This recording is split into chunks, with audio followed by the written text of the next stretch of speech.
And she believes Trump loves his son, Eric. Yes. That was low.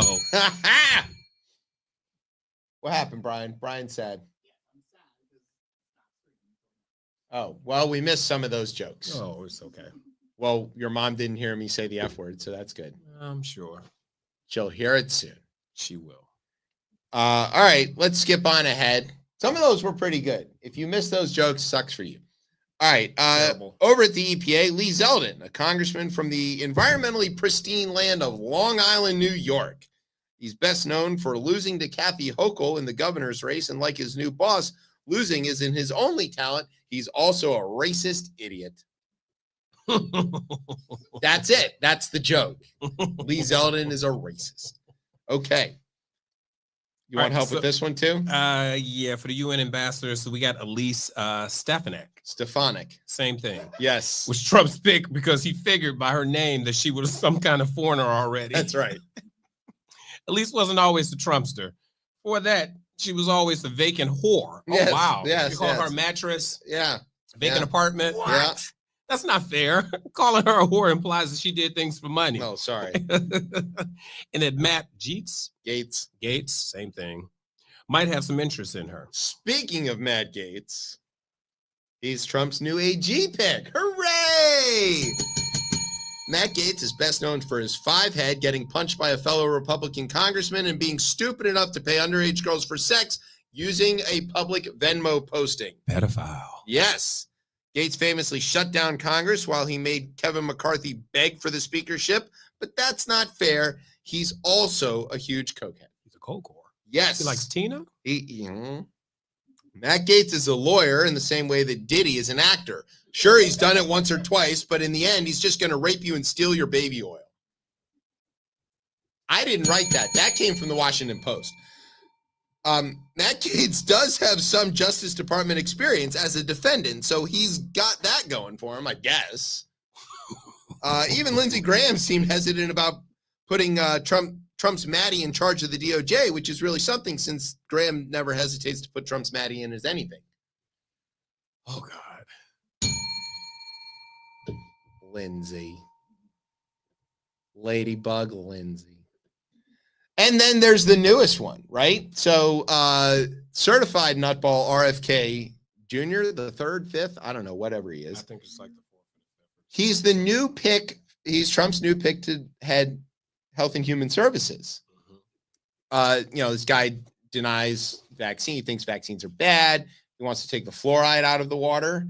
Because, kids having cavities was like one of the best things about the 50s, I guess. I don't know. And, he also has he's really into like UFOs. He eats roadkill bears.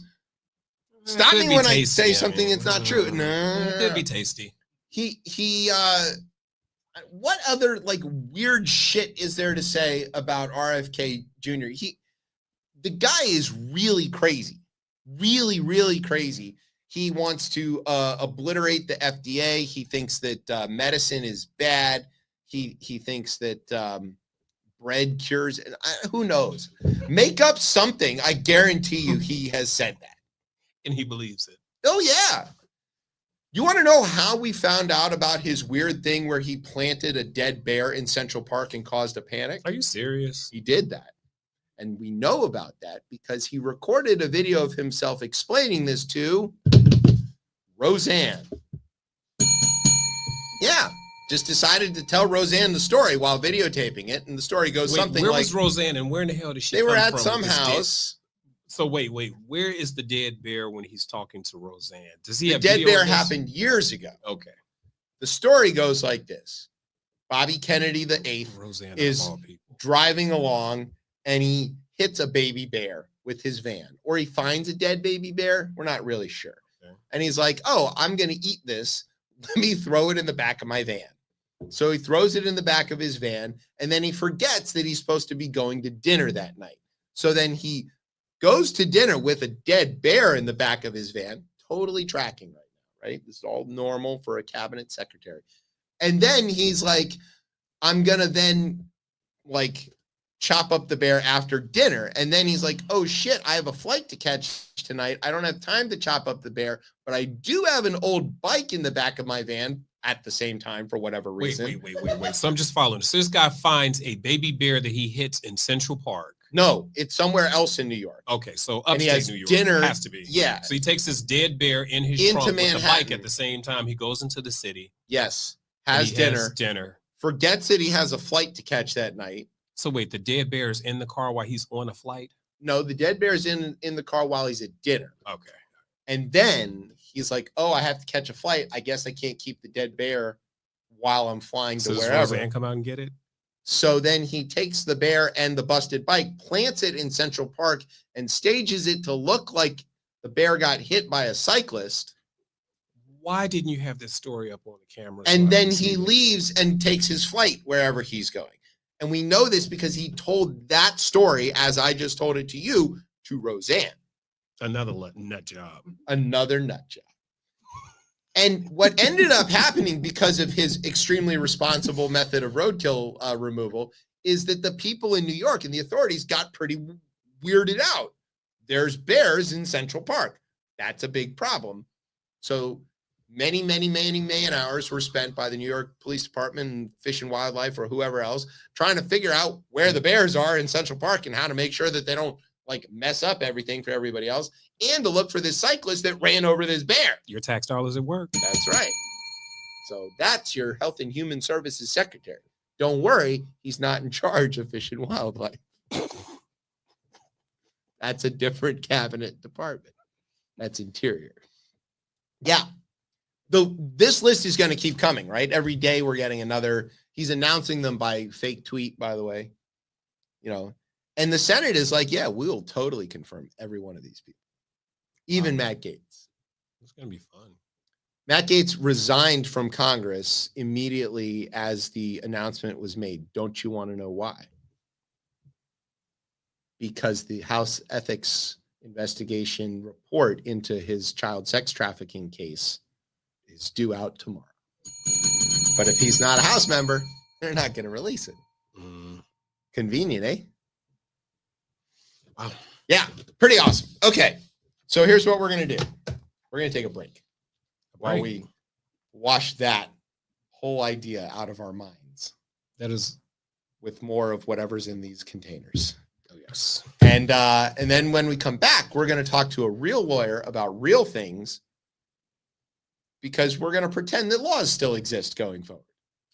Maybe they do. It's going to be fun. We're going to have a good time. I promise. It's going to be wild. I'm going to keep saying it. Why not? Yeah. Come and stop me. You and what army? Whatever. Okay. We're going to take a break. You're listening to Chip Chat on Beltway Radio and beyond. Sweeps.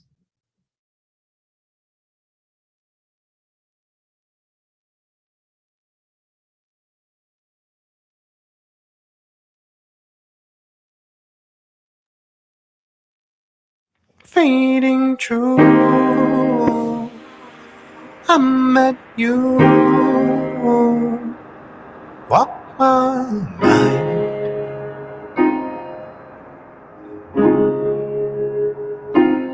Terrible, loving home, and I'm just laughing.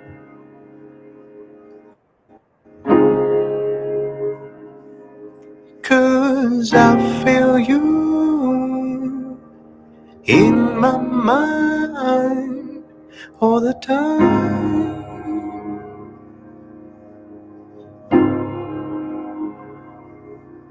Cause I seen you in my hands every day.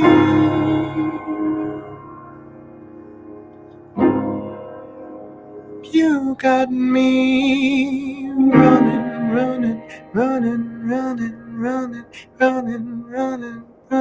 just like you.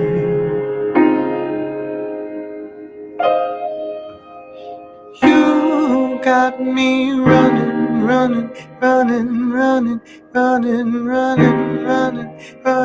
just like you.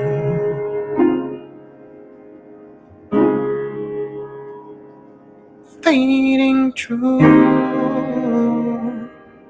I met You want my mind.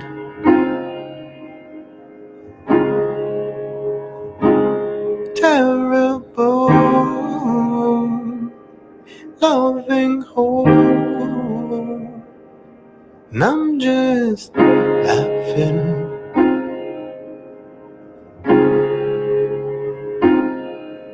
'Cause I feel you in my mind all the time.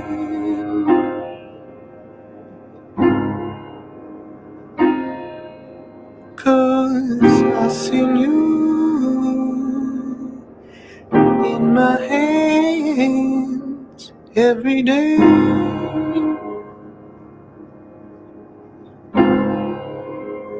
You got me running, running, running, running, running, running, running, running, just like you.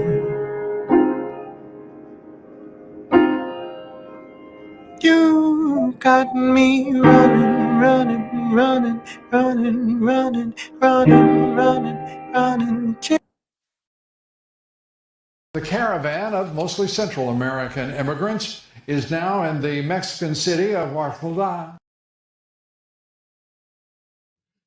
Welcome to Radio and Beyond. I'm your host, Chip. With me is Daryl. I cannot believe that is a real thing. And that is a real That is thing. a That real was city. the great Lou Dobbs trying to say Oaxaca, which is not the actual name of this wonderful place. I'm sure that, you know, I have to use it. I feel like I have to use this name on something or call someone this. Yeah, name or something. it's just shorthand for like place you've never heard of now. I don't know. He's from Oaxaca or whatever. We use it on the show like whenever like I feel like tourism is going to go up there because everyone's going to want to know what the hell this place is now. I don't think there's tourism in that part of Chiapas. There's mostly subsistence farming. But in any case, okay. Jenny Sheplock is a lawyer specializing in crypto stuff, among other things. We had initially scheduled her to come on and come back and talk to us about like how Trump being in crypto is weird because he's got his own crypto. But now it's going to get a whole lot more complicated. So Jenny from the blockchain, welcome back. Welcome back to Chip Chat. Hi, Jenny. Are you there? Can you hear us? Oh, she's muted. Okay, yes, I am here. How's everybody doing? We're alive? It's called Yet Holding On. Yes. Okay, cool. All right. We're going with that. Jenny, we noticed that Bitcoin is worth lots of real money currently. Is that making people happy? Makes me happy. Or do It's you have making some of it? people in the crypto industry very happy. Yeah. It's certainly making them wealthy. How? Because they can sell. Don't they have to sell it for real money though? Like that's the thing, right? It's a Beanie Baby. So they have to find somebody who wants to buy the expensive Beanie Baby and then sell it to them. There are a lot of people who want to buy it. There you go. Okay. Don't help them. Okay. So let's start by asking, this is a little bit, we're going to let you go and explain this, but what is the federal position on cryptocurrency, broadly speaking, now? Right now, like as of today, before the Trump administration takes office, the official position is basically we don't like it. Okay. There's a lot of concern about its use for money laundering. There's a lot of concerns about, sorry, I don't know what's going on with my background. There's a lot of concerns about fraud on investors. There's a lot of concerns that is this really real or is it not real? Is this just a way for people to raise money from people who don't necessarily have that money to spend and without providing adequate disclosure? I mean, that is especially the position of the Securities Exchange Commission. They have basically been very aggressively going after crypto projects of all types, from just your little company issuing a little token to a few investors to people like Coinbase, which is a big crypto exchange. And some of these people that they have gone after haven't necessarily done anything wrong. It's just that there's no way for them to comply with the law. And so what you've got is you've got some people who are saying, hey, we'd like to comply with the rules, but there's not really a good way for us to do it. We want to protect the people who put money into crypto. Coinbase is one of those. But we can't be like the New York Stock Exchange because crypto isn't like stock, but there's other ways to regulate it. Then there are a lot of people who are just like, yeah, it's on the blockchain. It's not real. There's no rules. So it does kind of feel like that. I mean, yeah. For people like me who are not in the crypto world, which is obvious, it looks like a bunch of dorks convincing themselves that their Hot Wheels are definitely going to go up in value, and it's like, but they're still just Hot Wheels. Like I don't know. But the money laundering thing is great. I have not successfully bought several pounds of drugs with Beanie Babies, but I hear you can do that pretty easily with cryptocurrency. It's getting more difficult. They are, and which I think is a good thing. Yeah. So it's like we would like, I think we would like this technology to be used. We would like it to be, this is the royal we speaking. We would like this technology to be used. We would like the US to remain a center of innovation. We don't like the fact that it feels like the UK and Europe are miles and miles and miles ahead of us, and have been kind of trying to figure out how can we make this work? So there's definitely a push among a lot of people on Capitol Hill and within the legal industry, I guess, to actually make it work. And then there are the people who are just like, there are no rules. We can do whatever we want. It's online. So that's the situation right now. The situation in a few months could be drastically different, but I don't think it's going to be that different. Like, I'm hoping that we get some regulation that actually works for the industry. I am a lawyer who works in crypto, but I don't think we're going to see a situation where there's no rules. I think we're still going to see people being required to comply with money laundering laws and sanctions laws. Don't send crypto to North Korea. So there's still going to be rules, and hopefully it's just going to be, hey, there's rules that make sense and a path to comply with them. On the other hand, we do kind of have some meme stuff going on in the government, which is a little concerning. And this is where I think we talk about the Department of Government Efficiency. Yeah, we'll get to that. Okay. All right. So, for side note, you're a lawyer who specializes in crypto. Do you demand that you get paid in real money, though? Yes. Yeah, right. See, that's how you know. When people are like, oh, this coin is worth so many dollars. It's like, okay, so you ultimately want dollars. You don't want to be paid in Bitcoins. Do you own any Bitcoins? Do you have any stock in Bitcoin? I actually do not have any crypto. I really regret not buying in 2016. But because I regret that so much, I have not bought it since. Fair enough. Okay. Now let's get to this whole Trump crypto bullshit. Is it a conflict of interest to have someone whose agencies will ultimately be regulating crypto being involved in it? And would this be any different from all the other businesses that Trump is involved in that he will also then be, regulating? I think the answer to your first question is yes. And I think the answer to your second question is no. And this goes back to kind of realpolitik, or if you're willing to break the rules and you don't think that there are going to be consequences, then you're gonna break the rules. I mean, it's like I jaywalk. Yeah. That is, I don't think that anybody's gonna stop me.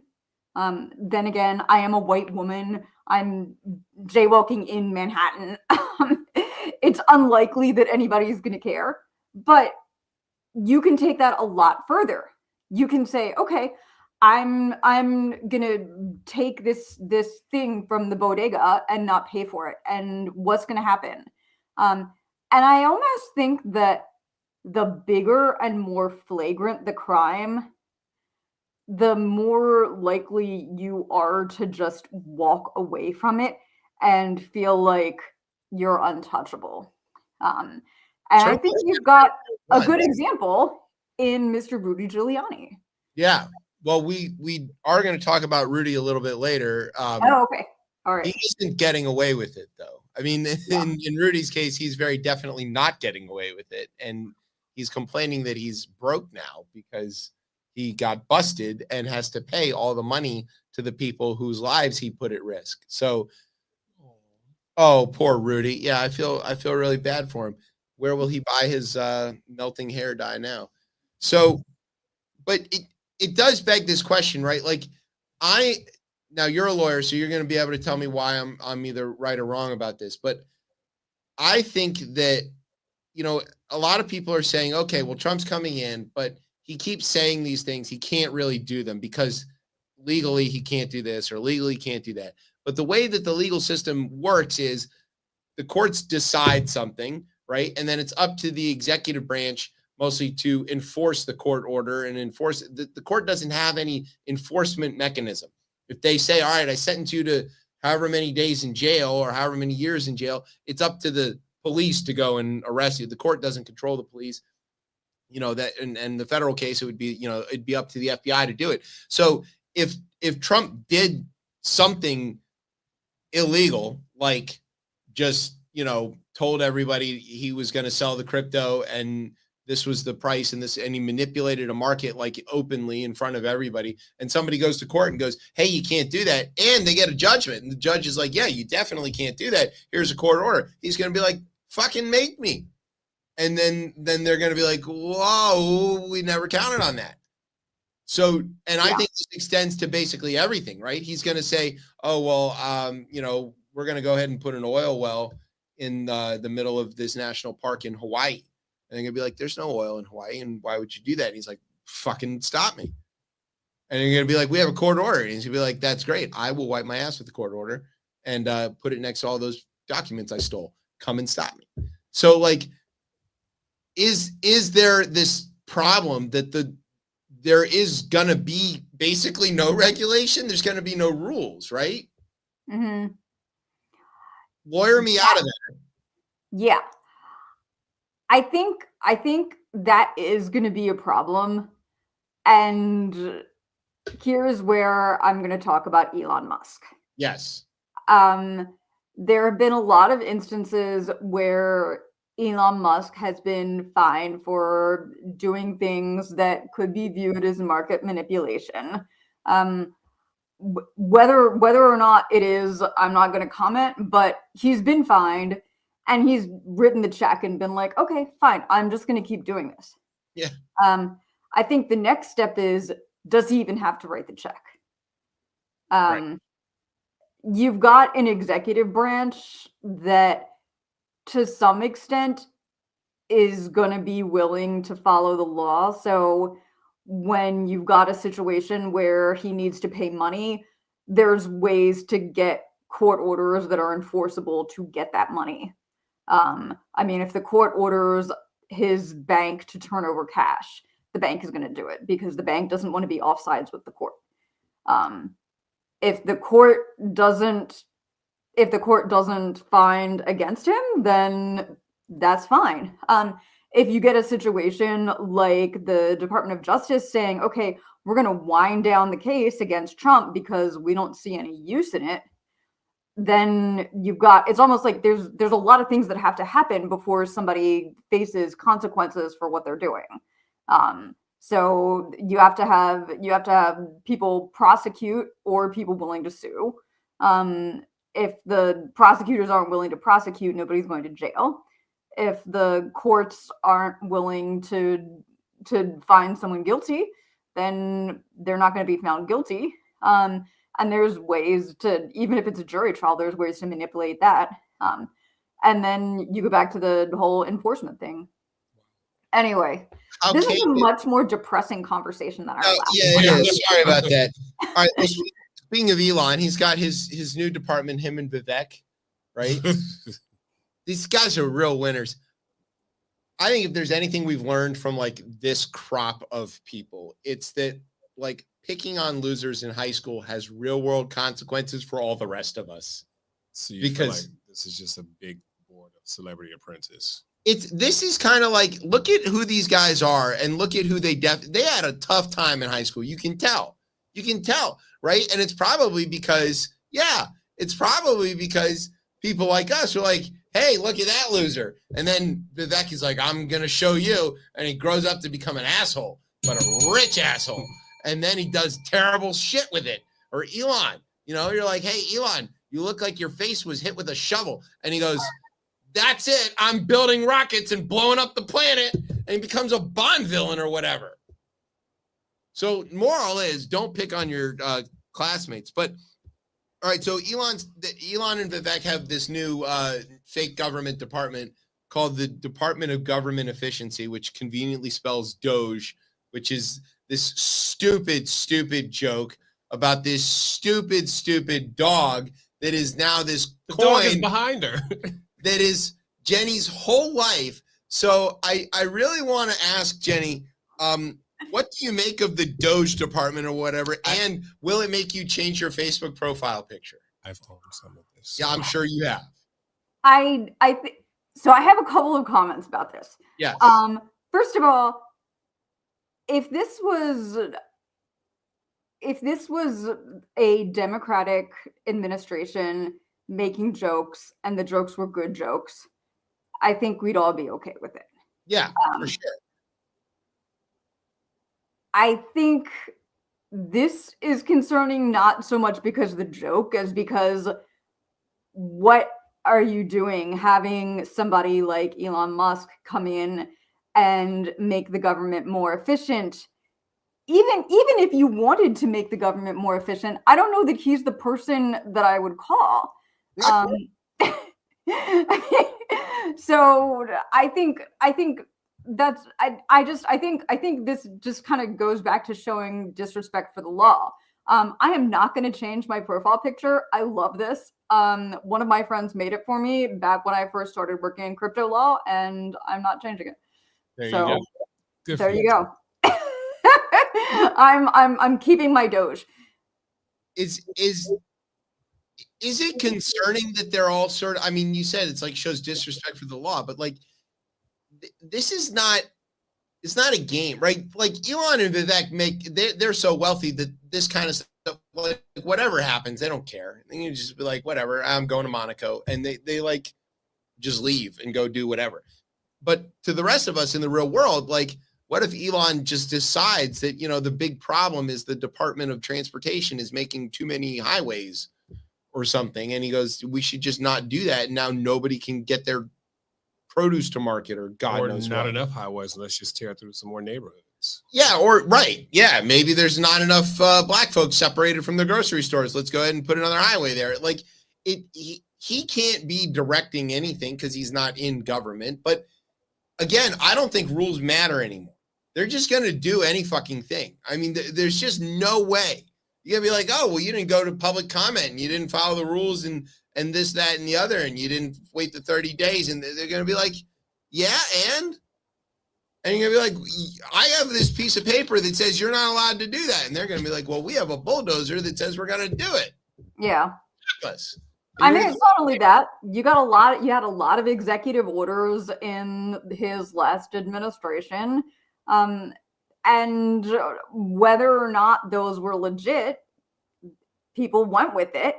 I think now we're going to see what I hope we don't see and what I'm afraid we're going to see is really kind of a purge down the ranks of the civil service so that we have people kind of up and down who don't want to enforce the laws and don't really care.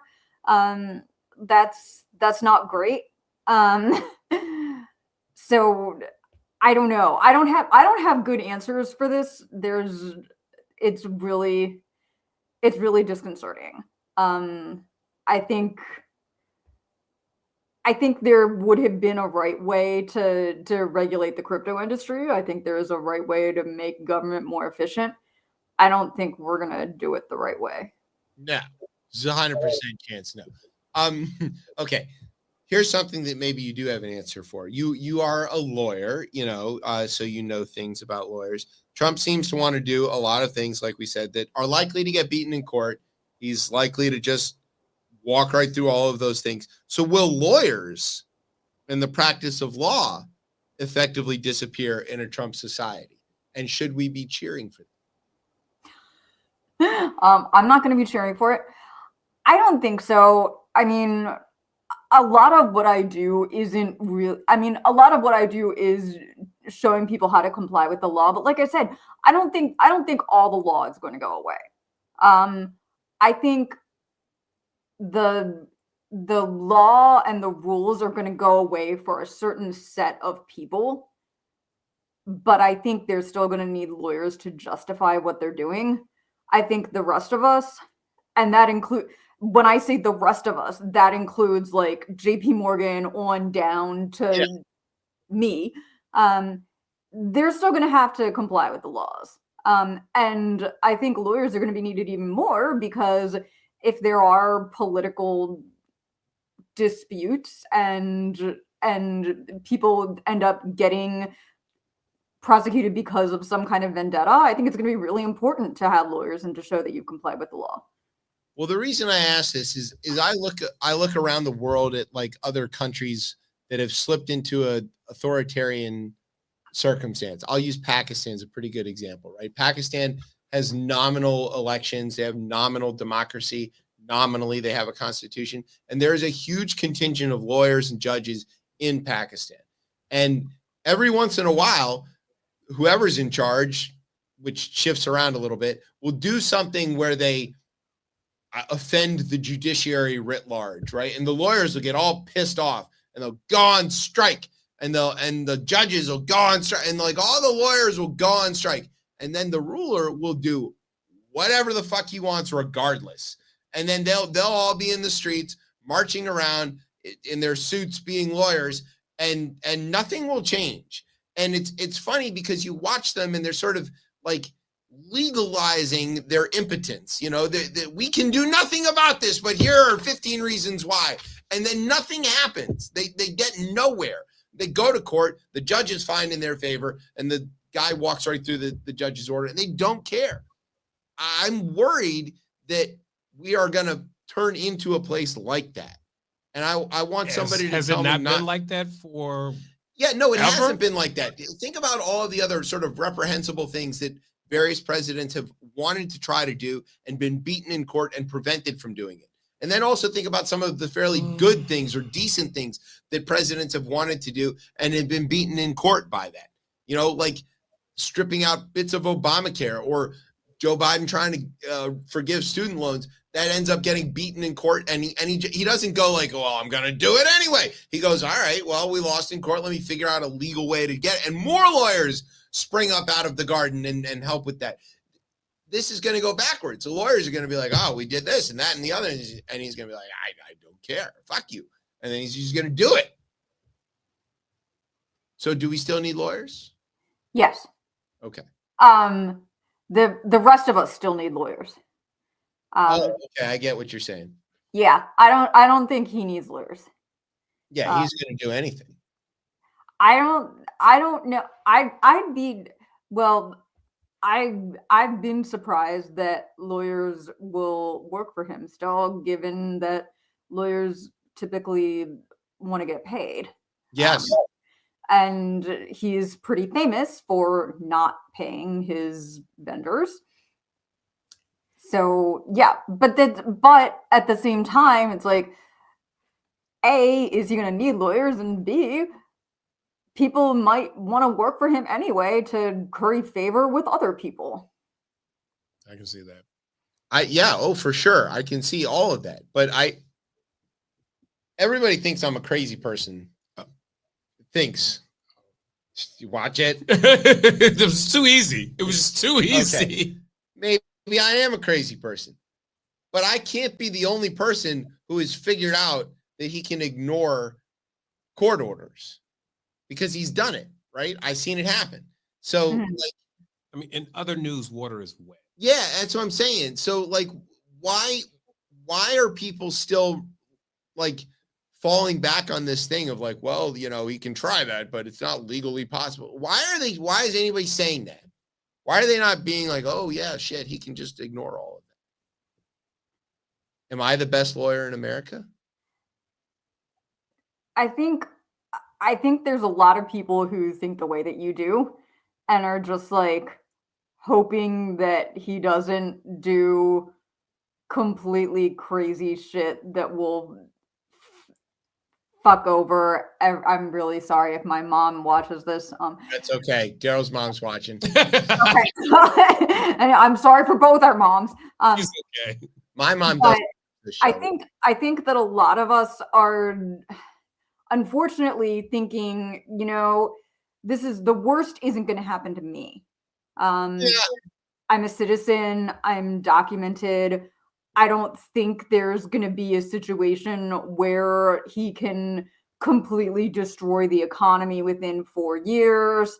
Climate change is impacting us, but not impacting us as much as people in India. And so I think there's a lot of rationalizing that goes on.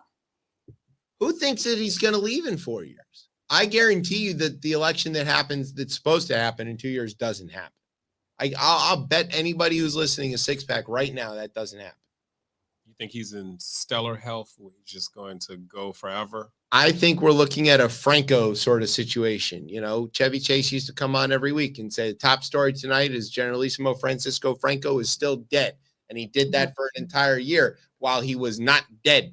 Like the election is scheduled for 2 years from now. What's going to happen? Oh, we have a national emergency. We can't afford to have an election right now. It's a little too risky. We're just going to need to postpone it for a little bit. Everybody sit tight. I promise it'll be okay later. There will be civil unrest?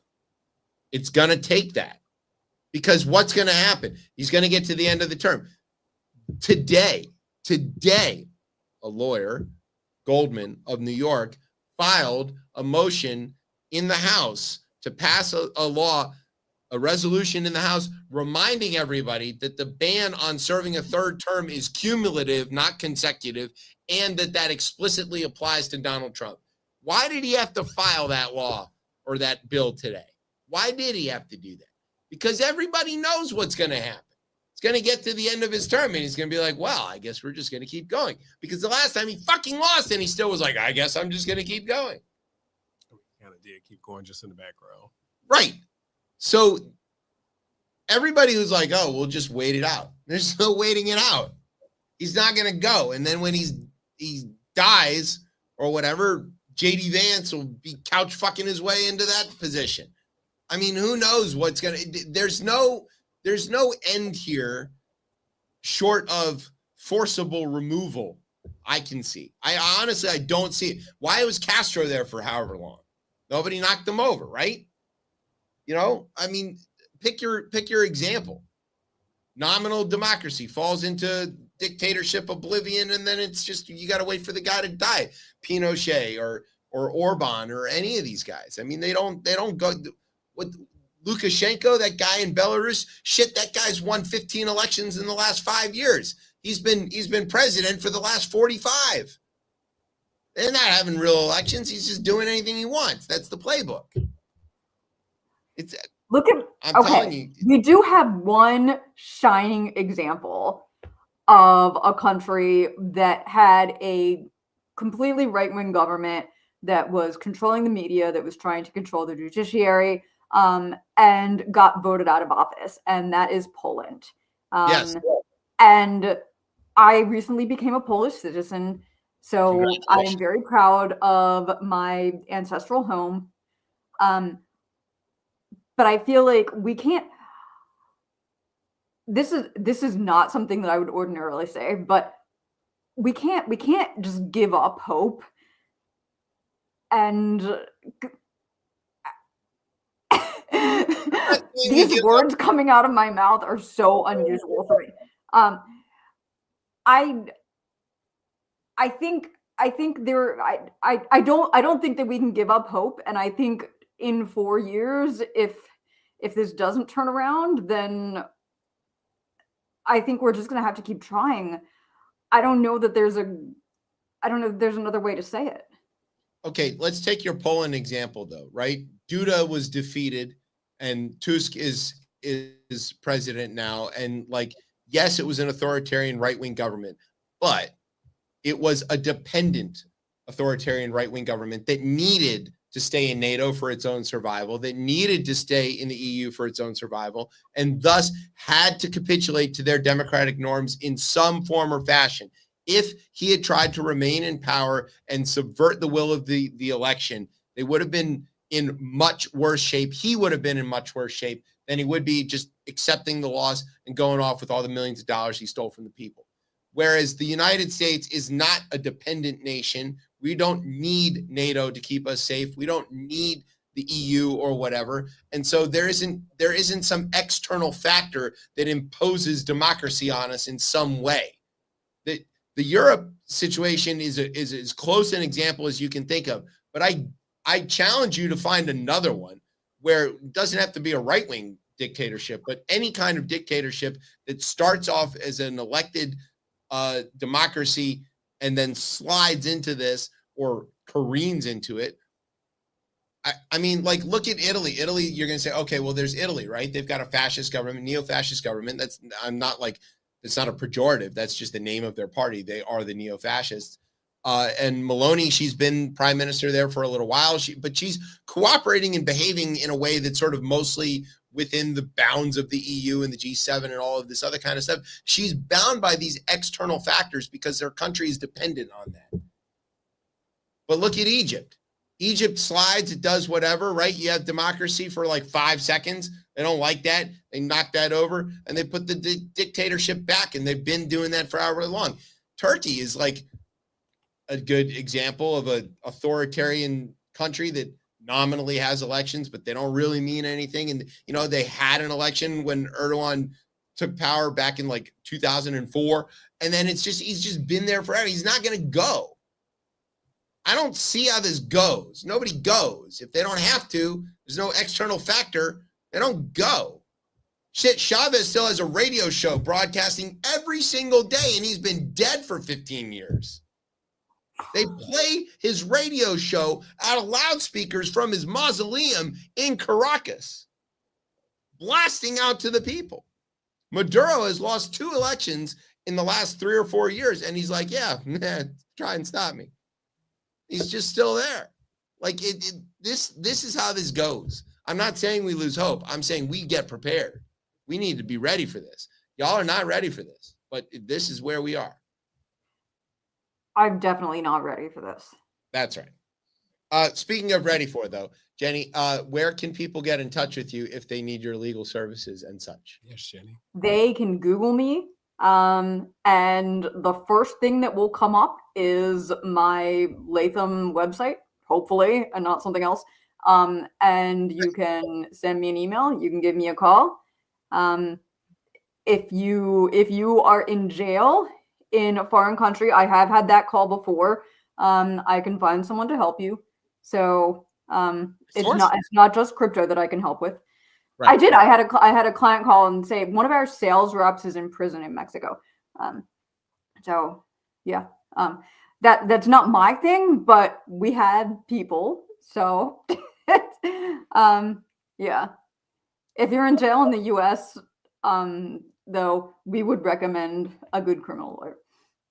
I'm going to end up needing you, I'm sure, because this show makes me a direct target. So I mean, yeah, Mike kind of needed you the last 6 or 7 years or so. I haven't been thrown in jail yet. Threatened with, but not thrown in. It's fine. I've kept above board. My paperwork is good. I feel like we're all probably on some kind of list at this point. Yeah. Oh, yeah. I'm on several lists. There's the library book that I got in 4th grade. Still might have. Fairfax County. That was Arlington. I forgot Arlington. They don't forget. No, those fines are racking up. I have nightmares about that, about not giving back library books and finding them in my house years later. Yeah. There's invoices out for you too. You want to know what they do with your kids in school now? If they don't bring back the library book, they literally send you an invoice. They're like, you owe $16.95 for this book. Or you can bring it back. And we're like, okay, we'll bring it back. Who knew? Okay, Jenny, thank you for all of your insight and all of the stuff. We know it's a school night, and we don't want to keep you up too late. I'm sure you have important lawyer things to do tomorrow, but we really appreciate it. And one more time, if anybody wants to find you, tell them how they can Google your name, because it's not spelled the way it sounds. Oh, yeah, you have to flash it up on the screen somehow. It was there a minute ago. We could, yeah. Brian's working on that right now. Okay. Yeah, I'm very Googleable. There you go. That's the name. CIEPLAK. If you need legal assistance with your cryptocurrency needs, or if you are getting raided by the feds, we have people who can help you there. There you go. All right, Jenny, I love it. Mm-hmm. All right, Jenny from the blockchain, we really appreciate your help for sorting all this out. We're going to take a break, and when we come back, there will be the third half of the show. You are listening to Chip Chat on Beltway Radio and beyond.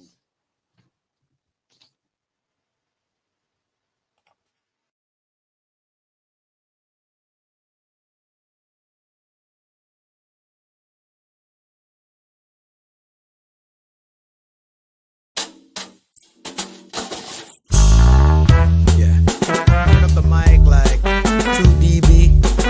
Yeah, that's good. Now this record is just a check for skepticism. I reckon the mechanism is exorcism. The method is madness. The goal is the best decision to bless your system, and the rest, that's left for the restless and the young. But the best is yet to come, like the last person on your guest list. Imagine, I do this in my spare time like a spare tire. 1 foot in, 1 foot out, like I wear a wire. First thing first, this is not work. This is love, like a German with a knockwurst. Reliable like clockwork. And if the beat knocks and the heat rocks play knock knock and I'm there, then it's no joke, leacock. Y'all just peacocks. All show y'all so that if this was France, your name would be come and see or come and sock. Except no one would come and see or come and sock. And if you get it, come and sock. I'm smoking rappers like a white owl or a brisket, served up with a biscuit. Take it to task, it's like a tisket. If you didn't catch that, again, you missed it. So it's all about you, huh? Like this is me time. I rap great. It's just my free time. I know you're thinking this kid should really stick to cooking shit. You're looking at it backwards. Actually, my shit's cooking and good looking. Get your lips smack a tic tac. The kid's back. If I'm the shit, you a shit stain.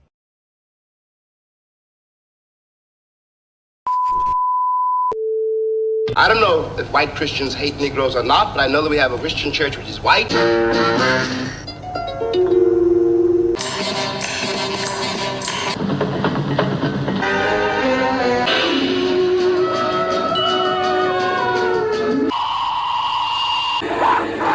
The Twilight Zone.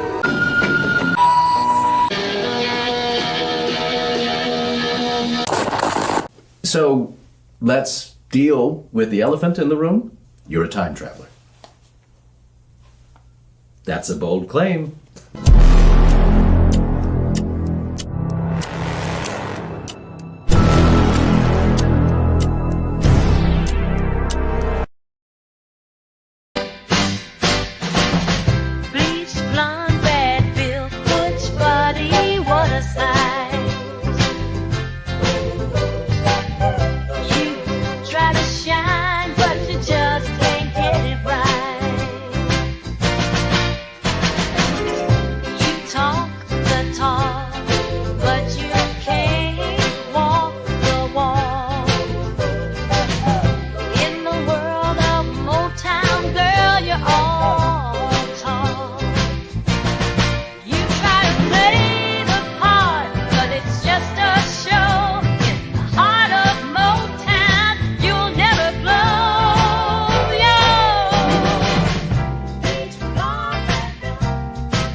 All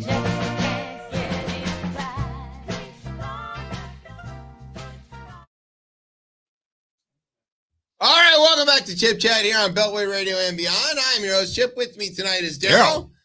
All right, and that was various cuts and clips and things. You got the trailer from the doc film, which I guess is just out now, or should be just out.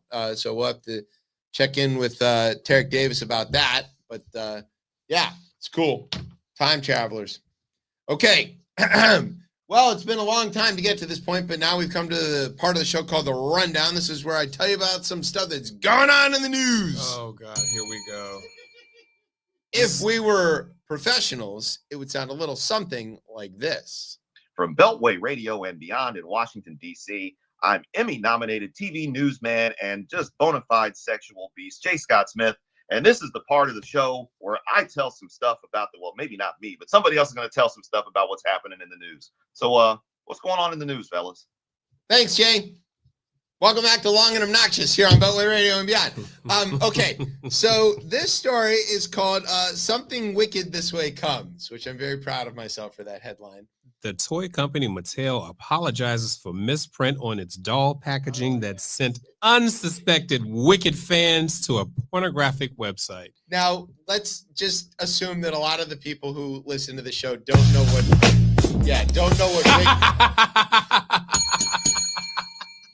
don't know what You just can't open that up in Virginia. Yeah, that's right. It doesn't work in Virginia. So Wicked, the movie, right? Yes. Can you explain what this is for people who don't know what this is?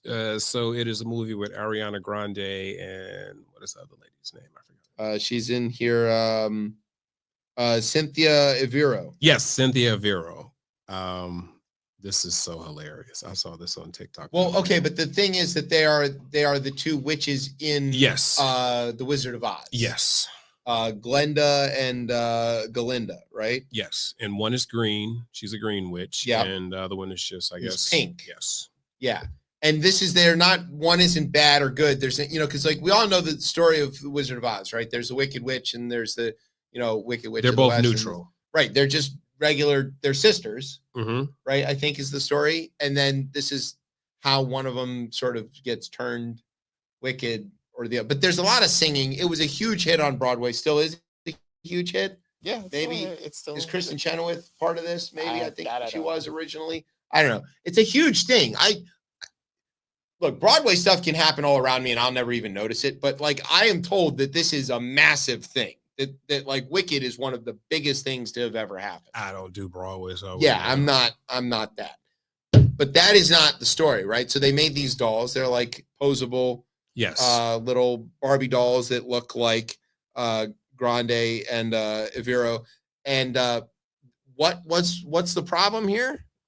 All right, so the company's Wicked fashion dolls are amongst many brand collections, including makeup, shoes, luggage, drinkware, and mac and cheese. Naturally, mac and cheese. So this is weird. So not, yeah, that's for so kids. weird. They love the mac and cheese. Genetically modified shit. Yeah.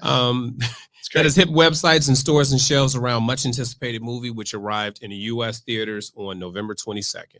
Okay. The dolls depicted some of the main characters from the book turned musical turned film, including Ariana Grande, Cynthia, some Evero. songs, while others come across accessories and power of possibility. The powers of posability. Posability. Yeah. According to the Mattel website. Yes. I'm just trying to figure out how all of this just tie together with this Mattel website. Okay. Well, so no, like Mattel is the doll company. Yeah, And make no Barbies shit, and Sherlock. stuff. Okay. But the issue is that when you flip the package over and you look, there's a website that you can go to like, learn more about the dolls or maybe order some more. So is it like you scan it on your phone or something? Or It just says, it just had text. You look at the back of anything. I mean, look at. I'm looking at my. I don't want to know what that's going to take me to. Right. Well, it says, it's like go to Fosters.com for more info. Yeah, I'm sure it's going to go to one of Mike's sites. So that's exactly what happened here. Is that they printed on the back the website for Wicked.com, which is not the movie. Well, it's some movies. Brian, what kind of movies is it? This pussy. That's right. So, okay. Brian knows more about the adult industry than the rest of us. So what is Wicked.com? This is a famous Yes, it's well, during the 90s it was one of the top tier adult I wouldn't say site, but it was companies. they were like production company. They were mainly a production company. This is where we get Jenna Jameson or whatever from? Yeah, she was one of the notable ones. Asa Akira was pretty much the really top star at that time. So yeah, I am kind of surprised they didn't add, because there is a Wicked play, .com or something like or that. Wicked Film. Yeah. So they could have gone that route. How did they not check this before they printed it? I don't know. Either it reminds you when you're knowing that you're trying to get something out at the time of when this movie's coming out, knowing full well it's going to be a big draw and it's coming out in around the Christmas season. You kind of want to say, okay, let's rush the job, so you pretty much not have to worry about, oh, Wicked.com. All right, we're good. That's what they do. How do they not know their own IP though? Like that's because it's not, again, Mattel put it on there, not Wicked.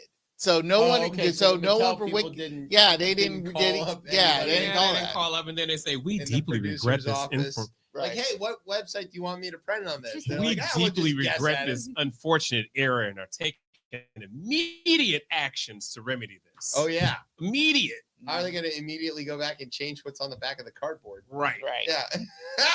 All right, kids, don't Google your dolls. Yes, let's correct the record for all of the young people who listen to this show, and also don't. What is the actual website? I'm looking Be at careful, Brian. Yes. Oh, shoot, I'm good. Okay, you're fine.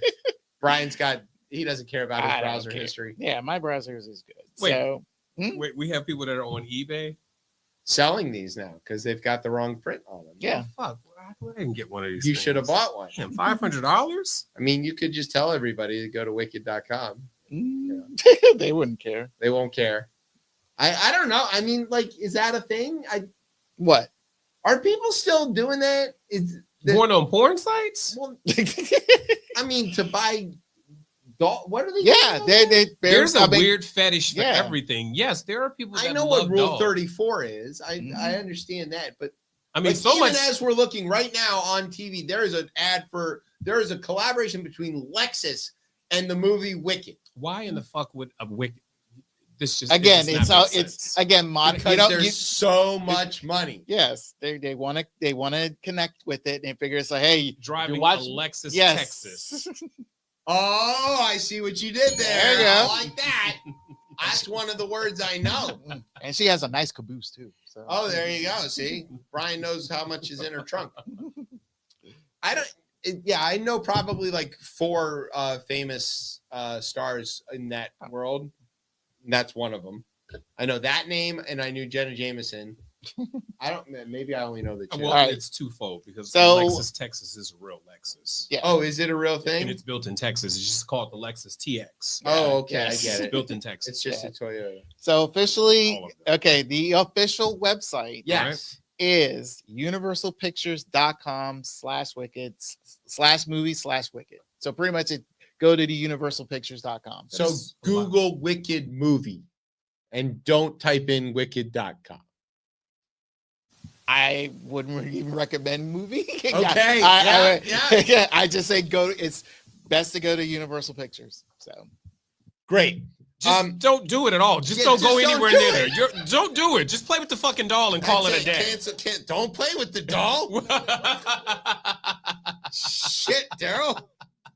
Do you tell your daughters not to touch dolls? Or you banish the dolls from the house. My kids leave like Barbies and all of their like accessories all over the goddamn place. And I fortunately have dogs. So I'm like, y'all better pick up your Barbies. I've seen your huge those are not dogs, those are sheep. No, they're huskies. Okay. So they're not they're not like well behaved or anything. So They're not bad either. Yeah, they're not terrible. But I tell the girls, I'm like, go pick up your dolls or the dogs will eat them. And so that's how I clean up. I don't have to worry about that. Oh, so either the dogs clean it up or they clean it up. Direct threat. Fair enough. Fantastic. Speaking of cleaning up things, Rudy. Rudy. Former, this can't be right, New York mayor, Rudy Giuliani. He wasn't mayor, was he? He was. He was mayor for a long time. Oh my God. He's asking for donations while claiming that he can't buy food amid his ongoing financial difficulties. Oh. Giuliani shared a link to his Give, Send, Go fundraising. So it's not even a fucking GoFundMe. He It's probably Go, got Send, kicked off Go. the GoFundMe because he was doing something he's not supposed to. I wonder do. how much money has he raised. Let me see. He said that his measly checking account has been seized by a law firm, and the judge involved in his defamation case that was filed by election workers Ruby Freeman and Shay Moss in December of 23. Rudy was ordered to pay $148 million in damages. He has raised so far $123,000 of his $250,000 goal. Well, I mean, that's a lot of stupid people. What? Rudy's hungry. Buy that man some food or scotch Maybe or he can apply something. for social benefits. Yeah, maybe he can Public get a benefits. It'd be really funny if, well, you know what? It's definitely going to happen. Maybe he should just get his buddy to pay his legal bills. Hey, boss, why don't you pay me my legal bill? He's not going to do it, right? Trump's going to be like, Rudy, get out of here. She's not going to do it. Rudy. Oh. Poor Rudy. Yeah. This one's called Instamaga. Now, this is a long story, so I'm going to summarize it, and I'm going to let you explain this to the people. As we discussed earlier, there is, Trump's got a cabinet to fill, and this time he knows that. The last time he was like, he asked Obama, he was like, how many of the people come with the office? And he's like, none of them. You have to appoint 1,400 people like day one. And he's like, I only know 200. And he's like, well, you better get on the phone then, dummy. No, that's not what he said. Joe Biden called him a dummy. So Trump needs cabinet people and people to work in the government. And one of the things is that all of the Trump hanger-on types, they hang around Mar-a-Lago, they hang around his golf courses and stuff. And when I talk about hang around, I mean that these people like basically just go there and spend all day there being. So why not just say flunkies? No, they don't work for him though. They're still gonna be flunkies. They're just waiting, hoping to work for him. Okay. They all look the same. And the reason they do is because they're all made by the same doctor. And so they're all plastic surgeoned out the wazoo. It's just, they all very weird looking. If you ever like Ken dolls? Yeah. Or Barbie dolls, maybe more. Hybrids? Yeah, something like, well, not that anymore. No, we don't do that. The T in the LGBT is definitely, yeah. If you're part of the alphabet family, don't go near your uncle. So he voted for Trump.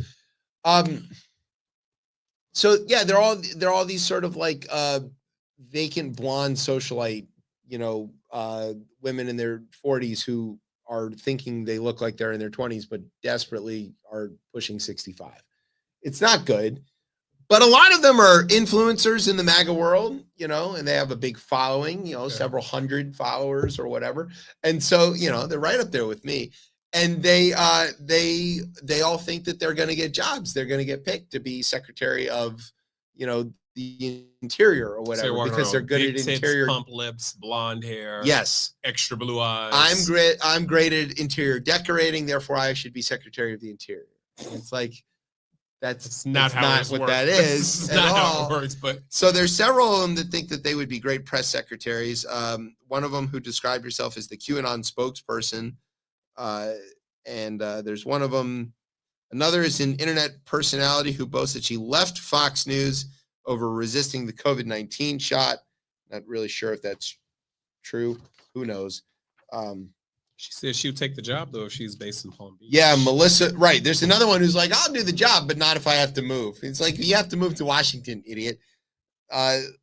There's several of them. One of the most viral moments was in 2020 when this one Melissa Lively, she live streamed herself tearing down a Target COVID mask display and later told police that she was the QAnon spokesperson who was in touch with then President Trump, an episode she attributed afterwards when she was, arrested, to mental health struggles. But then later she told Politico that it was actually just a PR stunt to get publicity. I feel like we talked about this in your office back then when this happened. Maybe. I can't even remember all of the weird shit that has happened.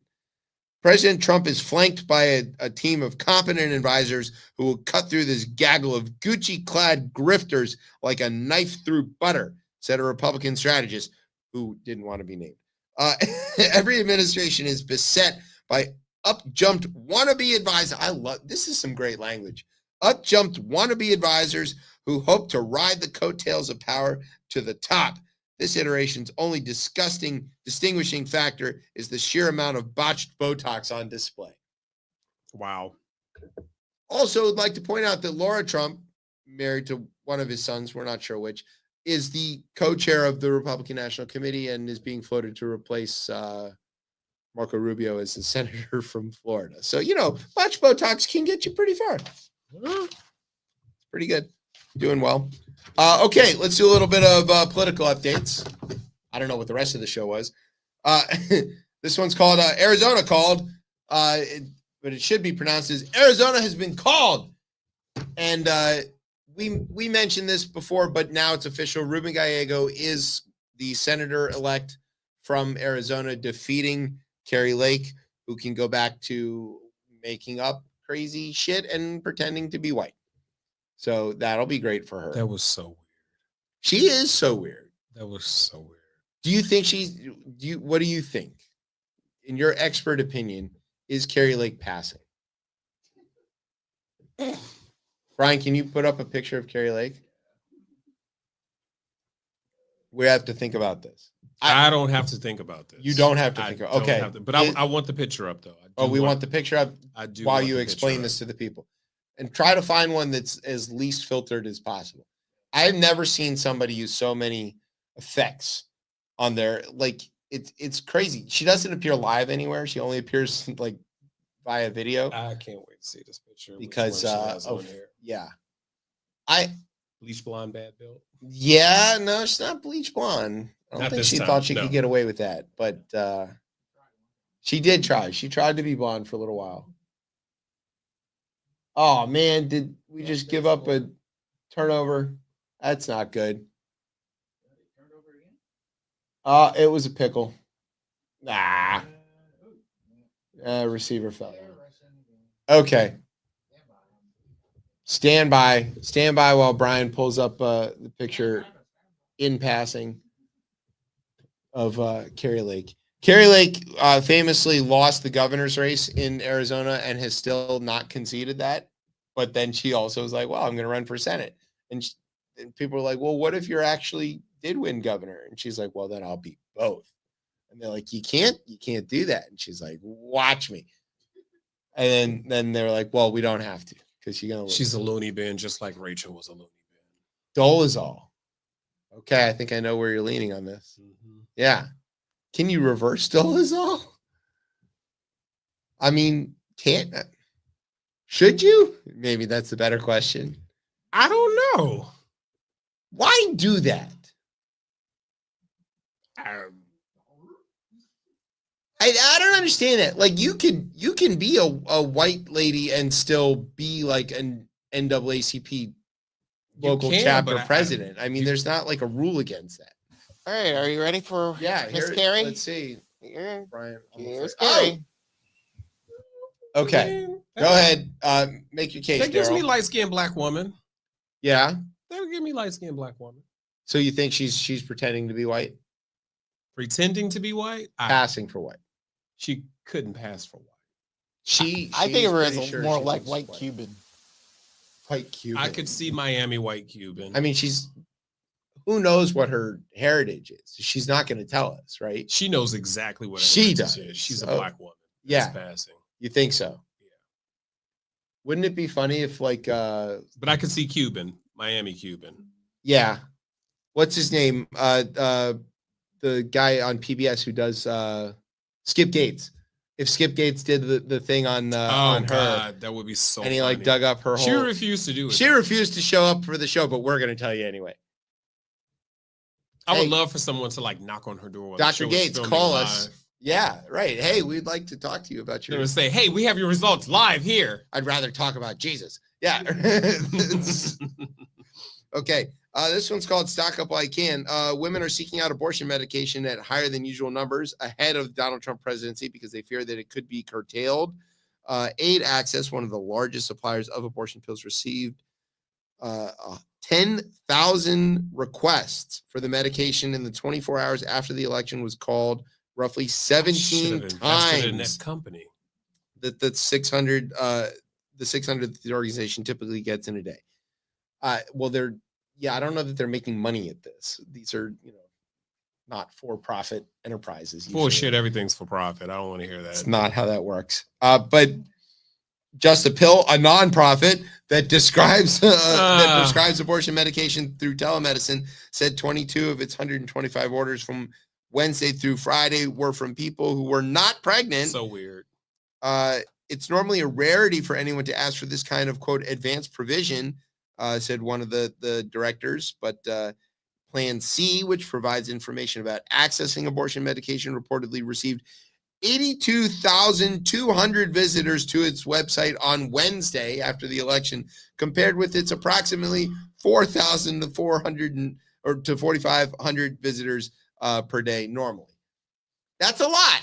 That's a huge increase. Well, it was probably a lot of curiosity too. Is it?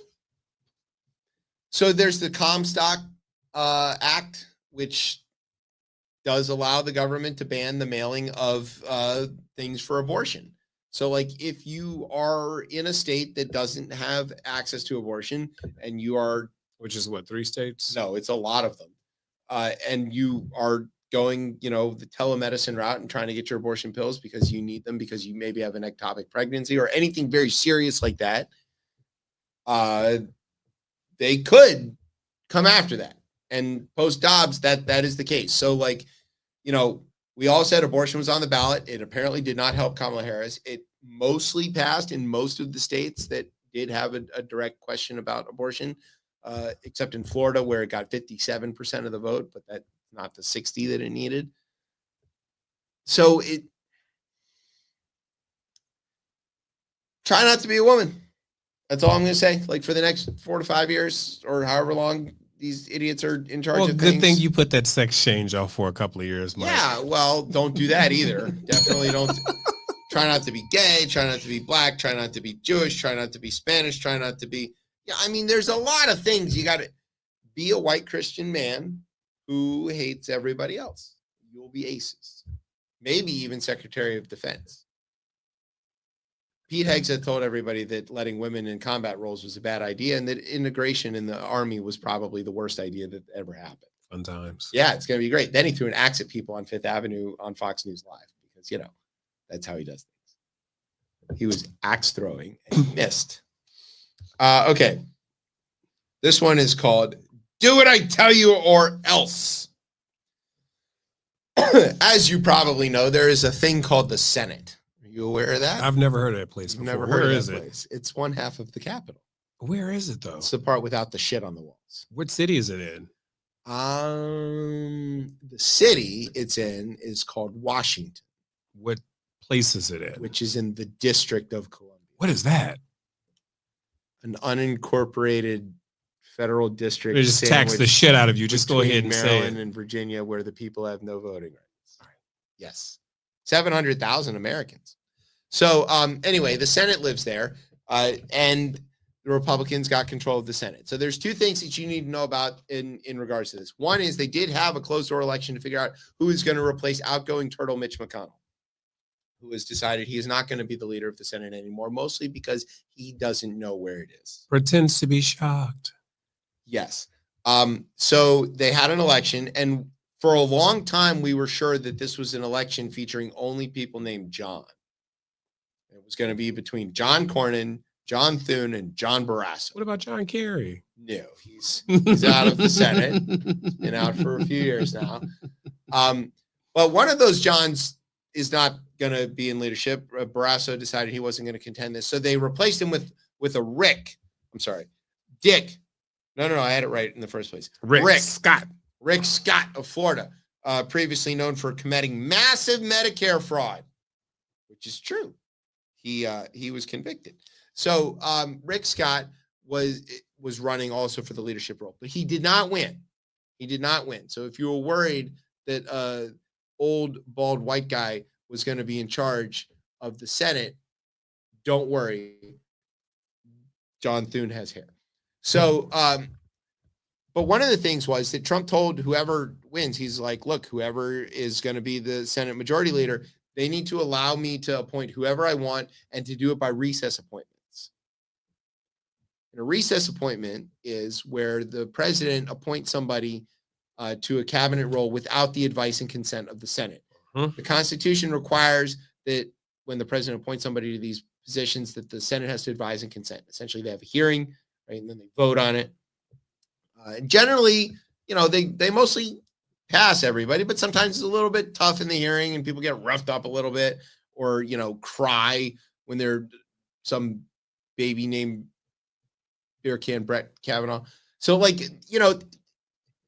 the hearings are fun, if nothing else, or sometimes revelatory. And every once in a while, somebody's hearing is so bad that people are like, you know what, I can't vote for that person. And they don't get confirmed. But a recess appointment exists because when the framers were writing the Constitution, right, there was times that the Senate wasn't in session. People lived hundreds and hundreds of miles away. They traveled by horse. So they're like, there's going to have to be a time the president can just appoint somebody and wait for the Senate to come back. And then they can, do the advise and consent bit. Trump's like, I want recess appointments on everybody. I don't want them to go to hearings. I don't want confirmation. I just want to put whoever I want without the advice and consent of the Senate. And he told all of the people, everybody involved in this leadership election, you better promise to do that. So what did they do? They promised to do that. Yeah, they all did. And Thune won. And so now he's going to be Senate Majority Leader. And the question is, will he give up the constitutional power granted to the Senate to advise and consent on these things in order to please Donald Trump? What do you think? Yes, 100%. Because if he doesn't, Trump's going to send his goons to smash his house. And what's going to stop him? It's a mafioso government now, right? Do what I say or else. We're going to protect women whether they like it or not. He said that. And they all voted for him. I hope they enjoy their protection. All right, Daryl. Uh-oh, here we go. What the hell is this? You know about Joe Exotic? I really don't. Oh, yes, you do. Everybody in the country does. To recap, he's the Tiger King. I know. Okay. I've sent you memes and gifs on That's him. right. That's why I put this in here. I called for fucking help and no one came. Yes. Exactly that. Yes. Okay. So Joe Exotic, he's currently in prison, right? Federal prison for various things. It's so many. Yeah. It's a long list actually, but he has written a letter to Donald Trump begging for a pardon, which you could get. Right. And in the letter, the 61-year-old Joe Exotic, whose real name is Joe Maldonado Passage. That is so long. Don't worry, he's about to add another hyphen. He asked to be released from the Federal Medical Center in Fort Worth, Texas. He went, he got famous, of course, for being Tiger King and fighting Carol Baskins, who I was pretty convinced was a terrible person by the end of that show. She was horrible. Yeah, but also he's horrible. He's horrible, but she's like 5 notches above him horrible. Well, it turns out that everybody involved in the big cat world in America is some sort of psychopath. Yes, I agree. There are. So he went on Twitter and he said that he wanted to, join the cabinet. He wants to be head of Fish and Wildlife. Oh, wow. Of course, because, he's an expert in that. It wouldn't be the worst thing. It wouldn't be the worst thing. We're in a place now where the concept of having the Tiger King as the director of Federal Fish and Wildlife is. I mean, listen, that's not the worst thing. He knows his way around exotic animals. Come on now. So you support this? I kind of do. Let's keep going. Is this better than Matt Gaetz being Attorney General? Absolutely. Okay. I'm kind of excited. Let's keep reading. In addition to his release, Joe Exotic asked in his letter to be part of Trump's cabinet as the director of Fish and Wildlife, quote, "It is time to bring some honesty to this department because the former director, Dan Ash, only looked out for himself and his position within the Association of Zoos and Aquarium," Exotic wrote, adding, quote, "He used his federal position to put me out of business and in prison to benefit his nonprofit, the AZA." Exotic alleged that, quote, "hundreds of millions of dollars are being wasted in the department, condemning the alleged use of the Endangered Species Act to create monopolies rather than to protect animals." I mean, he seemed to kind of be well versed with these things. I mean, I'm going to support him. Well, he's about to get married, too. Wait, while he's in jail? Yeah, to 33-year-old fellow inmate George Marquez. Oh, wait, wow. Hold on. I was not expecting this to make this U-turn like this. What's the U-turn? That he's getting married? Mm-hmm. Or that he's, playing for your team? Oh, well, I mean. Didn't you know that already? I kind of did, but I kind of didn't at the same time. 3 people he married in the documentary were dudes. Well, I was in and out of the documentary. It was not something that was on the top of my radar to watch. Mostly it was watched via memes and funny ass things, little clips. His one of his hyphens, Maldonado, right, he got from marrying Travis Maldonado, yes, who worked for him, who then died of a self-inflicted gunshot wound, from being married to Joe Exotic. Fun times. Yeah, great guy. Still want him to be director of Fish and Wildlife? Absolutely. Yes, let's go ahead. What is the number one policy that you think that Joe Exotic would advance as director of Fish and Wildlife? So many.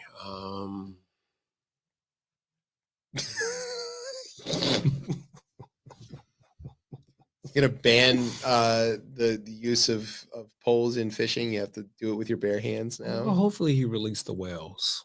He's gonna help the whales. Yes, right. He's gonna release the whales. What, from SeaWorld or whatever? Absolutely. Yes. Free Willy. But not on TV, please. We've seen enough of that. That's it. Okay, Joe Exotic. We'll welcome him on the show for sure. I got time for you, Joe Exotic. Yeah, we'll definitely get him on the show. Okay, well, that'll just about do it, Brian. You want to? That's the end of the show? That's the end of the show. We actually are close to on time. We're still on Thursday? Yes. And the game's still on? And then the game's still on. Oh, my God. Shocking and crazy and terrible. I never anticipated the outcome of this game. Blessed be. I love the outcome of this game. No, you don't. I do. You don't even absolutely know who these do. teams Still are. pissed off about Chicago and what happened a couple of weeks ago. Yeah, well, made a bad bet. Shouldn't be from there. Okay. You hear that music, which means it's time to say thanks to Daryl for guest hosting. Thank you. Appreciate that. Thanks for having me.